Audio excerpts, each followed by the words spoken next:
ไอ้พี่น้องเอ้ย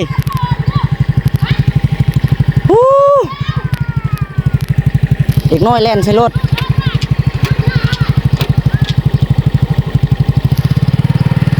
อ๋อเฮ้ยเรียบร้อย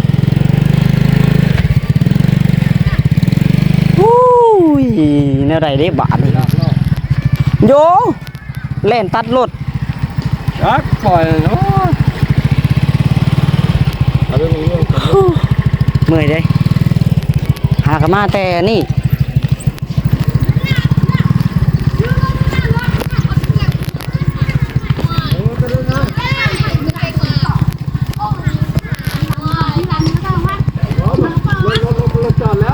รถเขาค่อยๆไปนะไปเล่นใช่รถเขาจะเบรกกะยังเล่นใช่อยู่เล่นตั้งเล่นมาแต่ฉันทูเล่นมาที่เพื่อนหลังคุณนะยังก็ลินนะ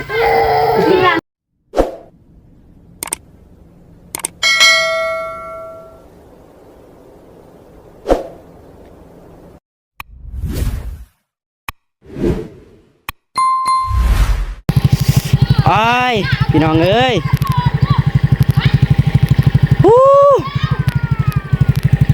เด็กน้อยแล่นใส่รถ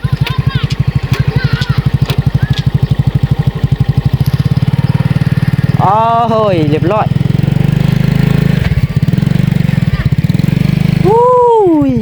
แนวใดได้บาทโยแล่นตัดรถรักปล่อยเนาะเมื่อยเลยหากมาแต่นี่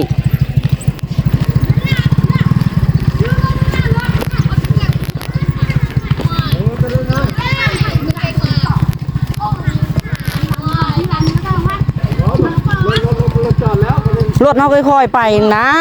ไปเล่นใช่รถเขาจะเบรกกะยังเล่นใช่อยู่เล่นตั้งเล่นมาแต่ฉันทูเล่นมาที่เพื่อนหลังคุณนะยังก็ลินนะที่ร้านสิเอาไปซักยาได้เจ็บนะไปชักยาที่บ้านยาก่อนแล่นมาบันเสื้อรถเราตึงรถเอวแข็งหมดเราเล่นตั้มรถรถตั้มนะตั้มเจ็บคนนี้เราเล่นตั้มรถพวกอะไรนิ้วได้ใครยุบไปตั้มทั้งหน้ามันตั้มเสือแล่ตามเสื้อรถนะเลยพกงอกตึงรถเอาไปชักยาได้เด็กน้อยเจ็บชักคนนั้นชักคนบ้าก็ไม่ได้ว่าเฮ้ยแท็กซี่จะจอดไปไม่ต้องเลยโอ้ยพี่น้องน้องช่วยชาวบ้านเตะเนะติเห็นไรเตะงงว่าเธอมั่งนึกรีบเจอยืดอะไรแสดงกูให้เรื่องต่อนะซื้อฟ้านี่รถก่อนรถก่อนไปก็หล่าจะเจ้านี้รถก่อนที่นี่ลื่นมีรถอยู่ป่ะเคยเล่นความลิ่นยืนช่างคุณรถอ่ะเงินรถอะไรตีอ่ะขันมามีเดียวขึ้นรถเข้าไปก็ได้เดียวมันถ่วยมากถ่วยให้แลนเข้ากายเพื่อนจะไปใส่ไปส่งไปถ้าหลัดเราลงถ่วยก็ได้ถ่วยมาพี่ก่อนมาพี่ก่อนเด็กน้อยแล่นตัดรถนี่น่ะเด็กน้อยแล่นตัดรถ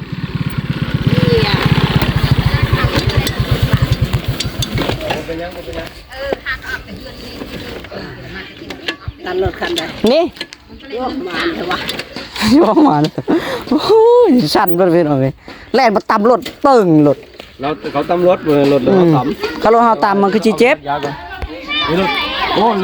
ที่หน้าโค้งไปเจ็บแล้วเนี่ยรถเราตำอยู่ตำข่างนั่นนึงรถเขาเบรกกากเลยยังปึ้งใจหายพัดหน้าเด็กน้อยนะแน่คนน้อยนะพวกเขาอุ้มนะเป็นยังไงไปเถอะซ้อนเอาไปนะอย่าคนเจ็บครับพอเลยโอ้ยจุดสั้นมดแล่นมาบันรถ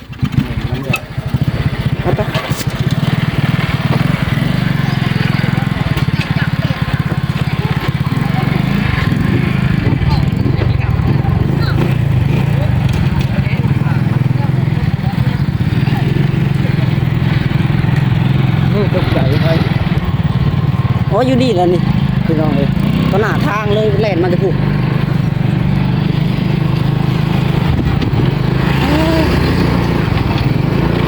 เด้บาทสวย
ได้มีคนเต็มอยู่แว่พ่อแว่รถแล้วถ้วยฮะ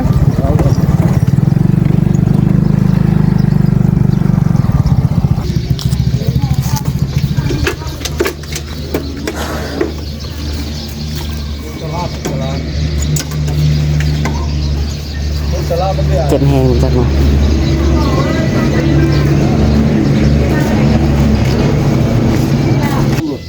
ตัวเขาไม่ชักย้ายเขาแลนมาบันรถนะ รถเบรกไปจอดแล้วต้องตำล้มเลยเขาชักคัดไปเขาเราไม่ได้เจ็บให้หรอกมันติดจอดแล้ว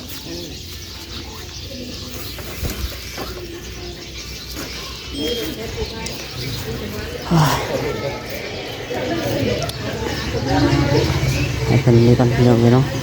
ให้เพิ่นใส่ฉายาแล้วเดี๋ยวจะเข้าไปเบิ่งอาการน้องน้อยนะโอ้ยเนาะเพลงก็เบรกแล้วถั่วแล่นมาบันเอานี่นะนี่ต่ำเสือนี่เสือรถนี่ต่ำโป้แล้วแหละแต่ถ้าน้องหลาก็ลีกเลยจุดจิโต๊ะคล้องเลยพี่น้องนี่แล่นมาแล้วจุดลีกจุดจิโต๊ะคล้องแล้วยังแล่นมาบันอยู่ดีน้อยอยู่แถวบ้านครับโอ้ย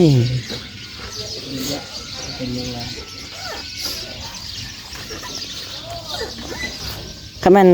ต่ำทางหน้าคือที่มันคือจะเจ็บจักบุคิดสภาพเลยพี่น้อง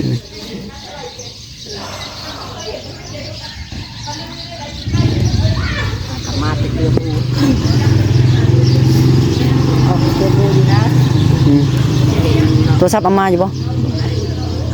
อันนี้ก็มาได้ครึ่งเดียวพี่น้องแชทบอกน้องวีแล้วเมื่อกี้นี้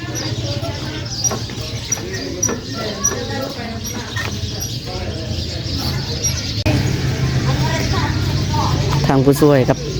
ทางน้องวีผู้ช่วยมันโทรมาพี่น้องเมื่อกี้นี้มาส่งกันมากันแห่ลงมาละบาทน้องหลานโทรบอกเพิ่นน่ะน้อยๆนั่นแหละคนน้อยๆนั่นแหละแล่นมาบันรถนะเฮาลีกจนสิตกคล้องเลยล่ะที่ออกมาแต่บ้านใหญ่มาแต่ถ่ายคลิปอันนั้นสาวินาเพิ่นปุดออกมาแล้วก็ใส่โป่งเลยแหละโอ้ยคัน80มันสิยังบ่น้องจ้อยเจ้าสร้างว่าเลือดเขากำลังตีนะคอยเห็นอยู่เด็กน้อยอ่ะซึ้งแน่เบิ่งรถแต่บ่แห้งแล่นมาใส่โยเฮาลีกจนสิตกคล้องแล้วเฮาก็ได้ใครมันไปเข้าหัวนั่นก็เฮาสิเจ็บเขากันว่าไปเข้าน้ำจับนะหั่นน่ะเราก็ลีอยู่ตกคลองแล้วยังแล่นโป้อยู่เราก็ล้มตึมเลยแล่นมาตามรถเลยไปส่งกันนั่นส่งสุกพันสุกเนาลาดเอามาถ้วย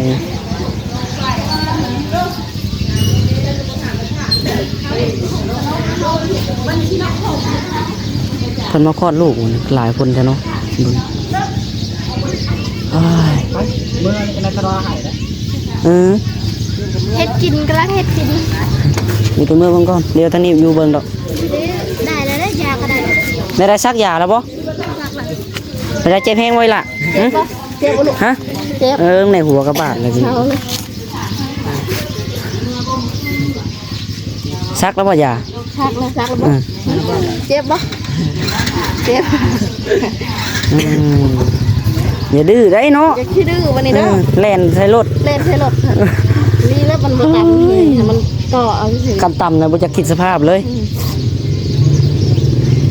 มันเพิ่งเจ็บให้มัน มาหาย่างไฟต่อ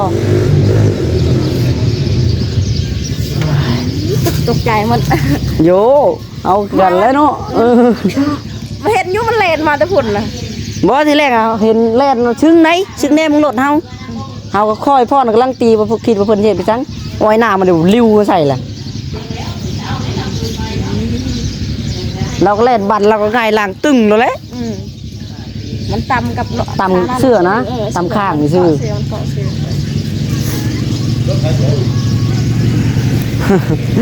ตำรถเฮาล่ะแล่นมาใส่นะแล่นมาใส่รถ เล่นน้ำบ่นั่นแหละดึงคำมันยังไปลิ้นนั่นบอกจะไปได้ยังไง ตัวอะไรได้ยากไปบ่เนาะอะไรได้ยากไปบ่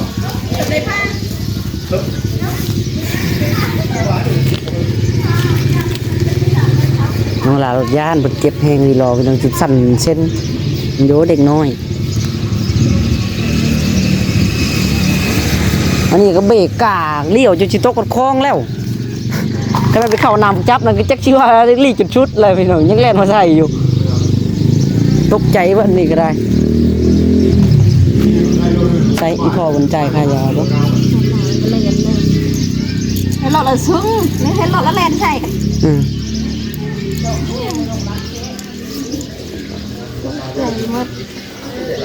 ตกใจเสียงคนให้แล้ว เสียงกะเลยขึ้น ไปมือหาย่างมือย่างอยู่เพื่อน ยากนะฝั่งโน้นบ่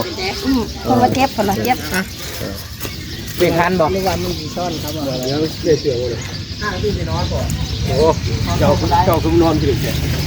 ใช่ครับใช่คูณเลยนั่นเลยไป รวมหมด ฮะ นี่400,000 ยามันไม่ย่านนะเบิดเท่านั้นเท่านี้ย่านได้เล็กน้อยเลยพี่น้องเลยถ้ามันเข้าจังๆจักชิว่าจังใดโอ้ย สุกลาวบ่ได้คนเป็นโนครับ อันนี้รถเฮาก็บ่ได้ไปไว้นี่แล่นรถกำลังตีเลยพี่น้องพอลงค่อยตึ๊ดๆๆๆไป ค่อยแน่ค่อยแน่เดี๋ยวมันค่อยก็ อ๋อพี่น้องเนาะลูกใส่เล็กน้อยบ่ได้เป็นหยังพี่น้องด่ารถญาติบ่จะคิดจะทราบเลย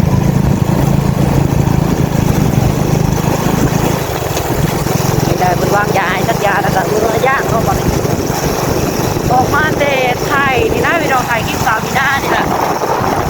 มาตรงนี้ด้วย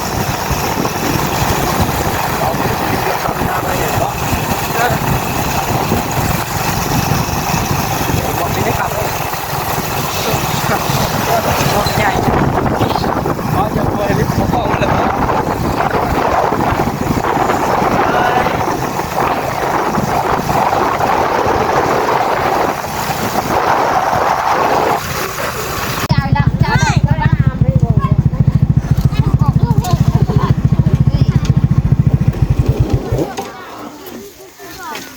นอนเอานอนให้โอ้เอานอนเจ้าน้ำเย็นก็ได้ โยน เจ้าน้ำห้อนได้เยอะว่า ชับก็ได้ไรคือชับก่อนจะมาไหนอ่ะ แต่ย่างเต็มนะปิดใบใบดอกหักเด้อใบดอกหักตัวละ ดอกหักใบดอกหักแหละนะ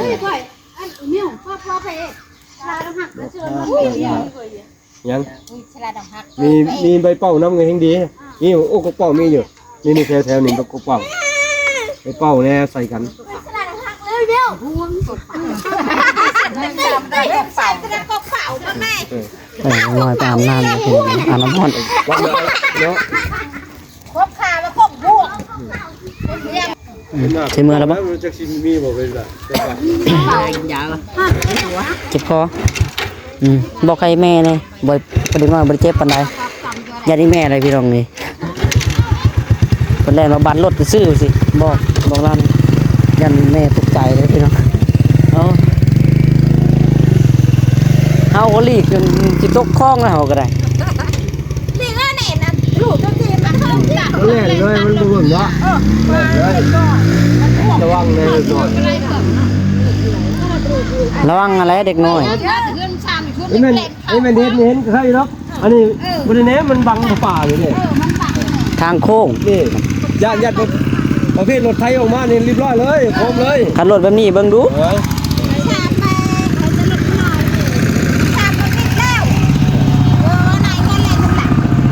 บุกชามไม่ใช่บุกชาม ใช่ก็ทำกันนั่นแหละทำมาแล้วไหลพอดีแล้ว งมมาเล่นก่อนบ่ น้ำล้างแล้วป่ะพวกนี้น้ำล้างเขาเห็นอยู่เราอยู่น้ำล้างได้ ม3ล้านบ่ท่านบอกมา ยังมาทันออกมาน้ำล้างมันยืนเบิ่งอยู่เห็นน่ะบ่น้อยนั่นเล่นตำรวจอีน้อยอ่ะ ไหลประชามเล็กความเล็กความ บ่ มอเลยขามก่อนมอเลยขามวิทย์เลย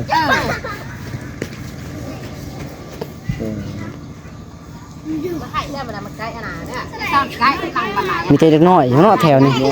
อ้ยน้อยก็มีหลายเลย โมเมนต์ฮักออกมาว่าตะกี้คืออยู่สวนนู่นบ่อันนี้กันเลยนี่อยู่สวนยางได้ฮักออกมาวันนี้ว่ายัด มาแรงวันนี่ นี่จำออกมาเจ็บอายุเจ็บบ่เอง ย่าง มันก็ตีเกิดตีเอ้ตีเอ้ ถามลาวเบิ่งเด้อเจ็บตรงไหนแน่เฮาถามว่าเจ็บหัวล่ะบ่เฮาถามเจ็บหน้าผาก หัวเข่าเนี่ย หน้าผาก ยังก็เอิ้น ต่ำมาต่ำก็ต่ำ ผม ไป ผมเอาด้านเอา ไปเลยตัดร้ายเลยให้เลยมิวอ่ะนี่มิวว่าเราจะรับ น้อยเอ้ยมีแต่เด็กน้อยเนาะคุมนี่ นี่กินจุดอะไรนี่เปิดนี่จุดนี่ได้เท้าจุดอันกระพาดเองก่ะ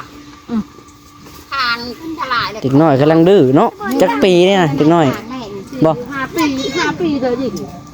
4 ปีนะ4 ปีกำลังขี้ดื้อ มันมือก็เลยลิ้นไปขี้ทะลุตัดรถอะไรลุกกันเจอลุกกันนะรถแล้วก็ก็จุยเขาทะลุตัวติขันเข้ากูเล่นไว้ให้ขันไว้ลุ้นอะไรอ่ะเด็กรถขันจะว่าจะหนักขันไว้ลุ้นนั่นจะเป็นขี้ไปเล่นเหนื่อยไหนนะไปอะไรทะลุเหนื่อยไหน อันนี้ก็ไปในพอนี่ก็ค่อยไปตืดมา ผู้ชมก็เล่นไว้คลอเลย ดีแล้วบ่ได้ คือก็ไปก็เจ็บเจอตัวนะให้นี่กันถึงห้างเลยถือเต้าตัวถือเพื่อนจะจอดรถตามข้างเลยเดี๋ยวมันหายไปถือไปเจ็บพี่นวดนะเดินหลอกสะดวกสะดวกเนี่ยเปียกกูเองจะเปิดเดือนมันออกช่วงเราเปิดเทอมคนนั้นแล้วออกจังไหน เขาเปลี่ยนเรา คือนั่นใดใหม่หรือนะชอบก็อ่อยเลยมันเปิดอะไรได้อ่อยมันเต่าเลยปะนะรวมแค่เต่าเปิดร้านอะไร ไล่ยอกกันอยู่เนาะหน้าก็บ่น้อยนั่นแหละ เกลียดก็เกิดอยู่อันนั้นกันเลยพี่ยังเล่น ไล่ยอกกันบ่ได้เบิ่งรถเบิ่งล้างบ้าน ไม่ใช่แน่นอันที่บอกเดามีแต่ควันเป็นควันก็หลง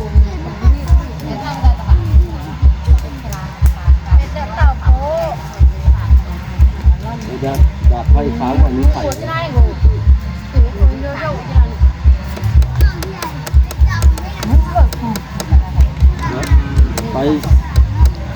ไปตลาดนึงเขาตำนึงมีกันตะลังยังครับลูกแรกไปเลยดีกว่าอย่างกันเลยจักลูกไปครับ กันดอกเต่าวันเต่าแล้วก็เต่าค่ะน้องนี่หลักอะไรใหญ่บุบน้ำถอยเองยากได้ไปเลยจะเชิญไงถอยนี่แหละ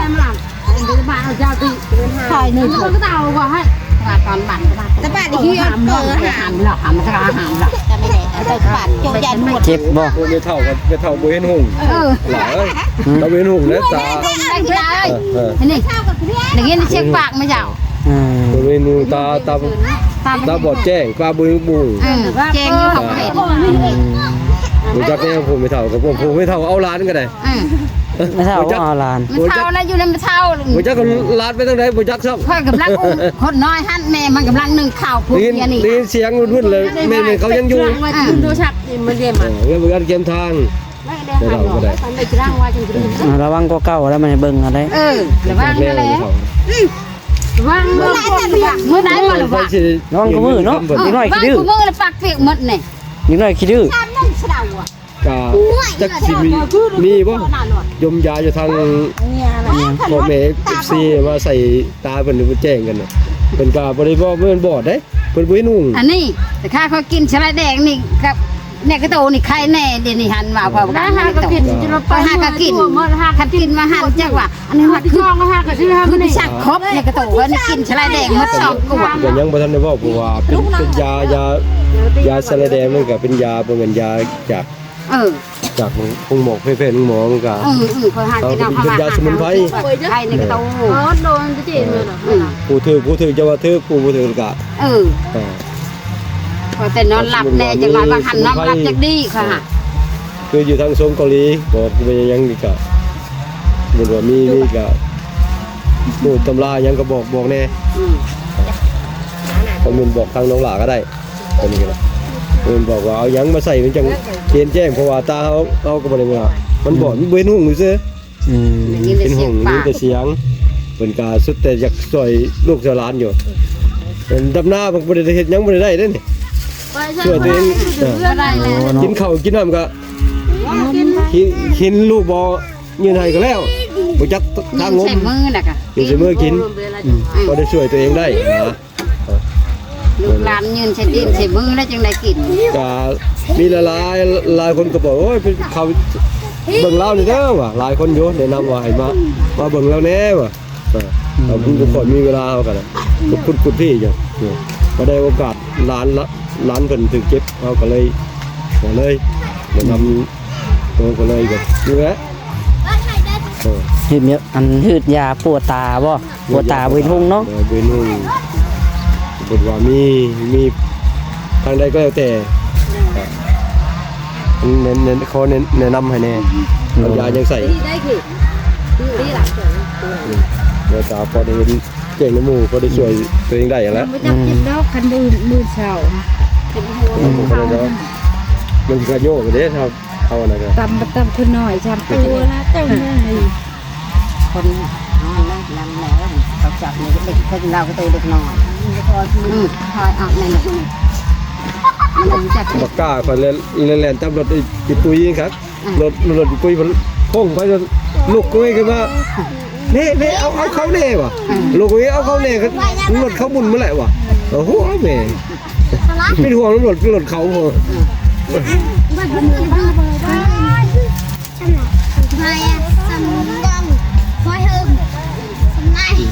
จะ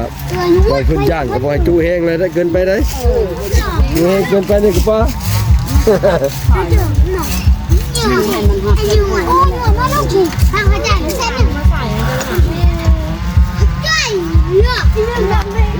พี่น้องเนาะคือทางของลายจักชีว่าจังไดบ่จักคำบอกคำว่าเลยมีแต่ทั้งพ่อแล้วบ่มันจะบ่มีแห้งสิเว้าแล้วค่อยน้องหลายเองนะคิดอีหยังบอกเลยพี่น้องก็ว่าเด็กน้อยเจ็บโอ้ย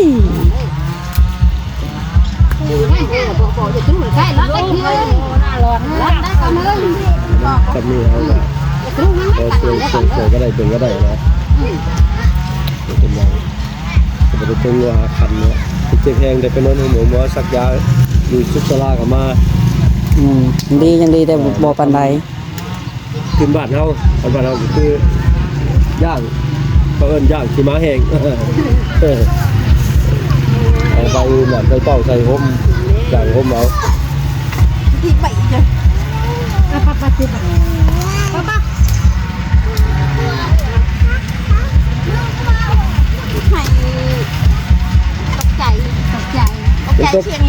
ตกใจอะไร เขาก็จะแพงมดอยู่เรือนกำลังลงขนาด คันแม่นเอาถือไว้ก็แต่ละเทื่อจักสิว่าจังไดนั่นนี่เขาคอยไปลีร้อนี่ เจ็บเตอร์คอยแล้วคอย รถเรากำลังตีตึ๊ดๆๆๆบ่นะ เบรกก็ไม่ได้อยู่เลย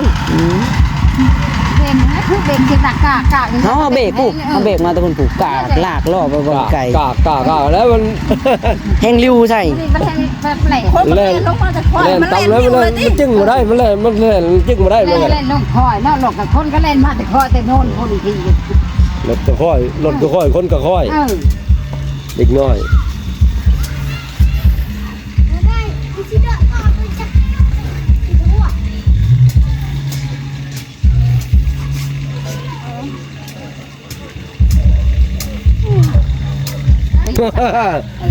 เจ็บที่เจ็บหมอสักยาเลยแห่งสักยานผ้ากับ เจ็บขาเพิ่นว่าซักขาเด้เพิ่นซักยา2เข็มบ่ โดนเข็มสักกันผ้า สักขาหรือว่าสักคนสักขาสักยาสองเข็มผมเย็บเลยนี่หันนะ ไอ้กากกูรถตำอีกเสียคนไหน ตกใจกันนะ โอ้สักยานผ้าเจ็บแสบแล้วว้าวคุณใหญ่ยังจะเหนื่อยหยดโดนเจ็บ ปลาตะเปิดไอ้เนี่ยยาหนวดจนก็หลังยา อย่าขี้เนยเรียกขวัญเนี่ยนี่ละอินวัดเลยน่ะอย่าขี้กุเตียนะคุยดี ว่ามันมีเป็นไห้หรือวะยาทาอย่าง นี่ยาแดงเป็น จะลากห้ามมันข้ามทางต้องเบิ่งรถซ้อนเด้อ ได้มือป้าได้บัดนี้ มีแต่ย่างเอาเบิ่งเอาแหละ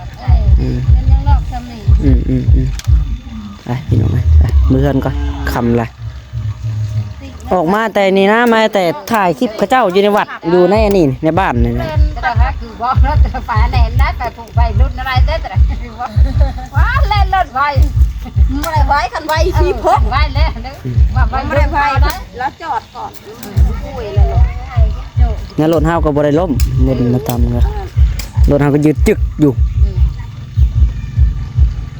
ไปจ้ะมื้อก่อนพี่น้องมื้อเฮือนก่อนมาเฮือนพี่น้องบัดนี้ ป้าเอาผัวแล้วป้าป้าลูกป้าผัวเลยเรียก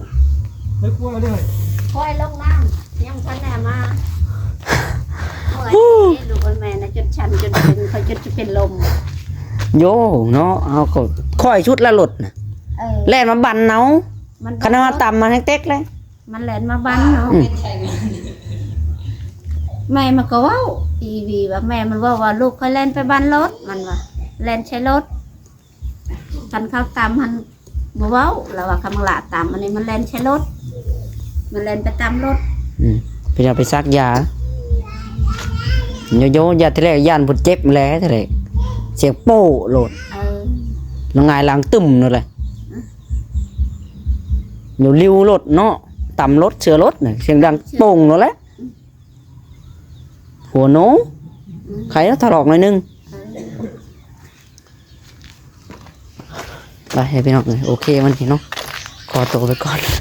โอ้ยผมมีแห้งชิวอลเลยพี่น้องเลยขอจบคลิปก่อนเนาะเอาบ๊ายบาย